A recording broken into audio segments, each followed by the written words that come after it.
Good afternoon to you. Mark Sudduth, HurricaneTrack.com here. It is now Monday, the 3rd day of June 2024. Hope you had a good weekend. Today we're going to talk about a potential area to watch now over the coming days in the Northwest Caribbean Sea, maybe the southeastern Gulf of Mexico.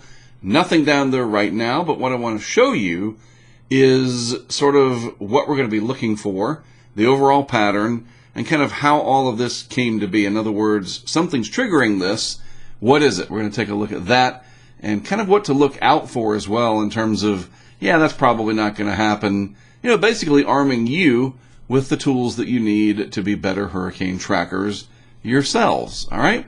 Good to have you with me. Let's get started. First of all, satellite imagery of the eastern Pacific and the western Atlantic basin. We'll start in the Gulf. Completely clear for the most part, just a few scattered clouds here and there. Caribbean Sea pretty much clear as well, just a few thunderstorms over here between Jamaica and Haiti and a few areas here south of the Cayman Islands, but nothing organizing. This looks rather interesting, but believe it or not, it is not that interesting, related to tropical activity anyway. Loosely organized area of showers and thunderstorms north and east of Puerto Rico and the Dominican Republic, Haiti area, Hispaniola as a whole. There's Bermuda, so it's south of Bermuda as well. In the East Pac, not much going on here. A few areas of showers and thunderstorms trying to bubble up. But if we go over to the National Hurricane Center homepage, nothing in the Atlantic. But in the East Pac, we've got this area, 0% chance of development over the next week. And I do believe this makes 0 for 3. 3 areas of interest over the last week or so, whatever it's been. And none of those 3 areas have gone on to develop. So we're running 0 for 3 right now. All right, so yesterday the 18Z GFS went and did this. I'll put this out into motion. It created an area down near the Yucatan, moved it through the Yucatan Channel into western Florida, across the peninsula, off the southeast coast, and then finally on up towards New England. Got a few people talking about it, maybe it happening on a Sunday. Not as many people paying attention, perhaps, I don't know. But yeah, that was interesting, and we started really paying attention to what might be going on because of this, and it's not that far out into time. It's not 2 weeks. Yes, it's beyond a week. It's about 10 days or so, give or take. So I figured in today's update, let's address it head on, kind of look at how did that happen, why does the model show that, is it even feasible, and then what to look for going forward. Because yes, it is hurricane season, and yes, this area is climatologically favorable. So what exactly is the GFS up to, and are some of the other models showing it? So I figured, yep, let's talk about it today.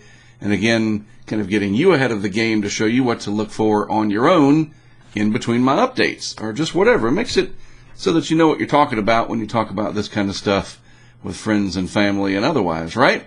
Absolutely. So let's look at climatology first of all. June 1st through the 10th. That's right here. By the way, this is one of our maps on our back end, our HurricaneTrack Insider site. We have these maps available, part of our Patreon, benefits, I guess you would say. This is what our investors help to create. So we make these tools available to those investors through the HurricaneTrack Insider site.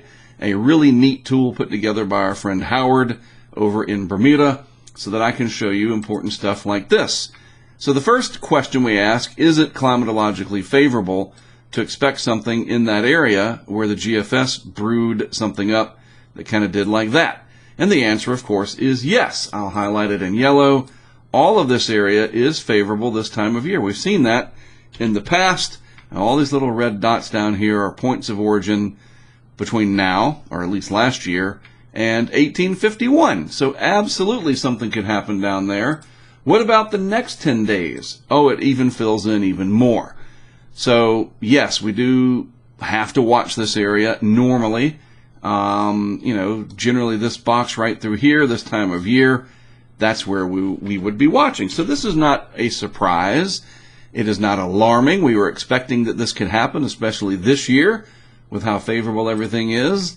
Then we go and we look at this tweet here from a few days ago from Ben Knoll, addressing the fact that the Atlantic is going to become more favorable as we move into June and through June. And we have to be watching. So we have the climatology on our side. We have the large-scale upward motion coming into more favorable areas. We call that the MJO, and even a convectively coupled Kelvin wave or two. That's just a fancy word for a little bit of a shorter time frame of favorable conditions. All of that will be moving into the Atlantic Basin as the month progresses. So that lends credence to this idea that we might have something to try and develop.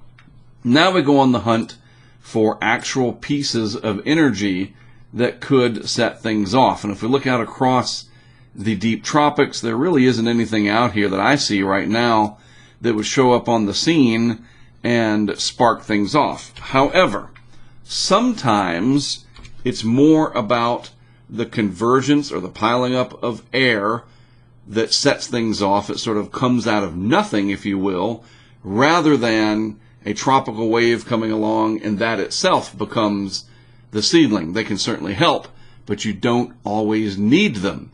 And one of the best ways to do this time of year is to get what we call this Central American gyre setting up down here, where the trade winds, instead of just blowing right on across from east to west through Central America and into the Pacific, they kind of change directions, and we get this gyre, this large counterclockwise area of turning in the atmosphere, and it allows the air, very simply put here, to kind of pile up or converge.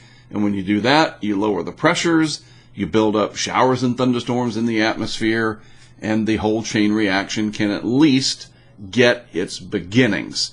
And that's what we're starting to see in some of the guidance, that we're heading in that direction. As that MJO starts to come over the Madden-Julian oscillation, it brings reduced wind shear, it brings more of that convergence that I was just talking about, and it brings more moisture, as an example. So these are all the things we'll be looking for as we go through time. But at least for now, nothing on the vorticity signature showing up in this area. There's nothing yet, and nothing that it looks like it's imminent to arrive. Now, sometimes you get these pieces of energy that come out of Colombia that can kind of rotate into that CAG, the Central American gyre, and that can help to sort of be the match that lights those vapors, if you will, or the gasoline, whatever you want to call it. Try not to be too hyperbolic with it, but sometimes you do have that trigger, a piece of energy that can come off these mountains down here and get ingested into the Central American gyre. So we'll be watching for that. The other part of this, you already know, water temperatures are way warmer than they should be, and they are. That is not hyperbolic at all. They are definitely way warmer than they should be right now. All through the Caribbean, the Gulf, you name it, very much warmer than average.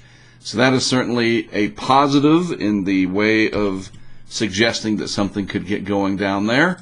And then the actual sea surface temperatures, oh yeah, 29 Celsius already up here through the Yucatan Channel, excuse me, coming through the Caribbean. So the actual temperatures are well warm enough to support tropical cyclone activity. So then it becomes a question of, okay, well, what do the actual operational and the ensemble show? So that brings me to today's 12Z GFS. Okay, so the models come out various different times. You've got your operationals, the GFS, the Canadian, the Euro, the ensembles, where you have all sorts of different versions of them. I talked about that in my last update. The operationals, like the conductor, and the ensembles are like all the different members of the orchestra. So in the operationals, we do have some clues, and I figured, let me show you what I would be looking for, even if you weren't there. And I'm glad you are, but let's say we did have no social media, and I just did this on my own or whatever. This is what I would be looking for. So I like to use the 850 level, 850 millibar level of the atmosphere, just my preference, because I can see the structure down at the lower levels of the atmosphere, and if that is intact, if we get the foundation built at 850 millibars, then, like the bones of it, then you have something to build from.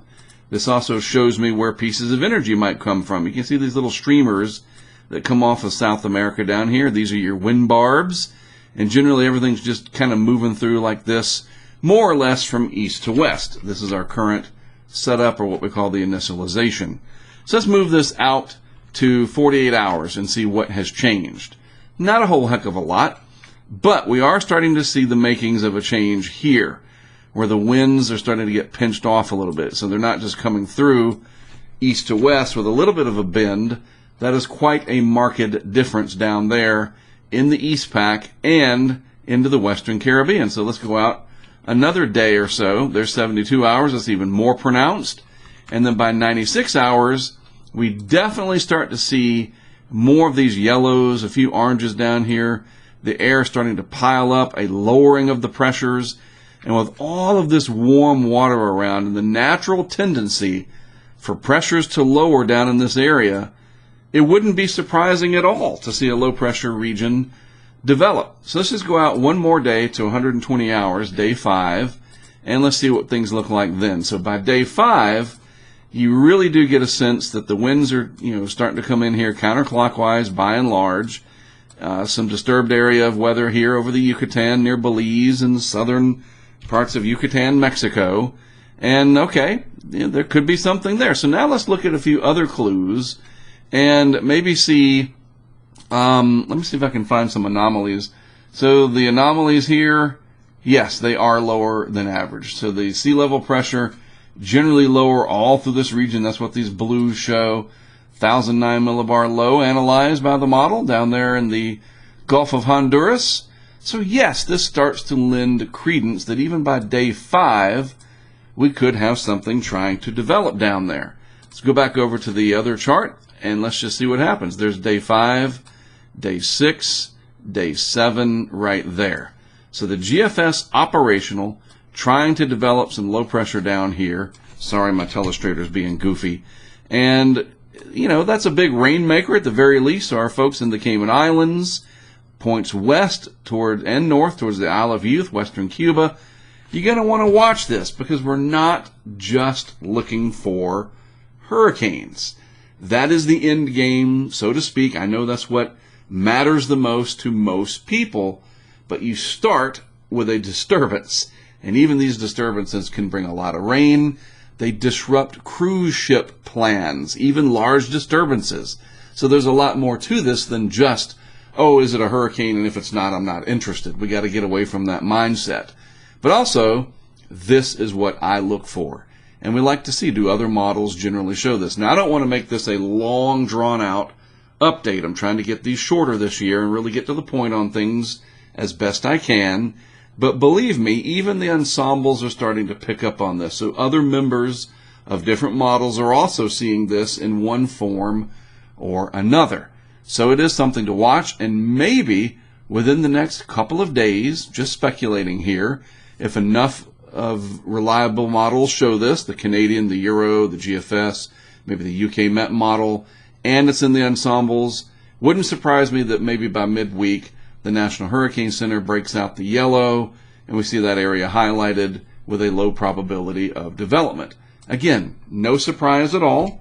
We thought this could be happening sooner rather than later, especially based on this tweet here, like I said, and other people have been mentioning it, but this is from our friend Ben a few days ago, and here we are. All right, so we'll be watching this closely to see what happens. All right, and this is a good time to remind you, I thought this was pretty cool, a new video for their cool floodgate that they've got. This thing, QuickDam has all of these different products.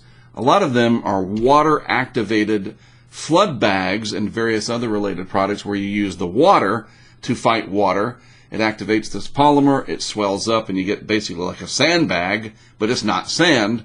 But then they do actually have these physical flood barriers that you can buy, and rainfall is an impact. And I think what we're going to see here potentially from this first system is a lot of rain. And so this is a good way to segue into our partner here, QuickDam, and what they have with this particular product. A very helpful and useful piece of flood mitigation. So check them out, quickdams.com. You won't be sorry. Better to be prepared early, especially with a really interesting and useful product like that. I do have about 28 of our maps left. Just wanted to show you this as well. Got emails from you saying how much you love them. I've seen your post on Twitter as well, where you're doing basically just that, showing me what it looks like on your wall. And again, I really do appreciate it. It's good to have some extra funding, especially for gas money or something. But more than that, it's nice to have these out in the world because it is a piece of my artwork, and I appreciate it. If you want to get one for yourself as a gift, hint, hint, Father's Day coming up, a couple weeks, right? You can go to the link that I'll put in today's description. It's easy though, HurricaneTrack.com/track map, right up there in the address bar, track map, and you can get one of these poster-sized maps yourself. And then that'll be it. They'll be all gone, and we'll be ready to track sooner rather than later, maybe, what's happening in the Atlantic Basin. All right? Don't forget, too, we are supported on Patreon if you want to become part of that. You can actually join for free and then become an investor anytime that you want to, and then get involved as well. It's more than just investing. We have one heck of a community over there with Patreon and our Discord server and the Hurricane Track Insider site, all wrapped up into one wonderful little universe. We are on Twitter. I know it's called a letter of the alphabet, but to me, it's always the little bird and sometimes it's a blue bird, sometimes it's a white bird, but it's Twitter to me. No offense to Mr. Musk. I just think it's Twitter. Anyway, as if Elon would even care. Maybe he would. I don't know. And then, of course, we're on YouTube. That's where probably most of you are watching this. Please subscribe to the channel. We want to grow as big as we can so we can get this information out to as many people as possible. And then make sure you hit the notification button. If that even still works. I got to try that sometime with somebody that I follow. Hey, it actually works. I got notified. Or is it just something people say? I don't know. But hopefully you do get notified if you're subscribed to our channel and you got the notification button enacted that, yeah, we're live, or yeah, we posted something new. All right, well, let me shut my mouth and get this online for you. I am Mark Sudduth from all of us at Hurricane Track. We all appreciate you tuning in, our community. We do, and I'll see you again tomorrow.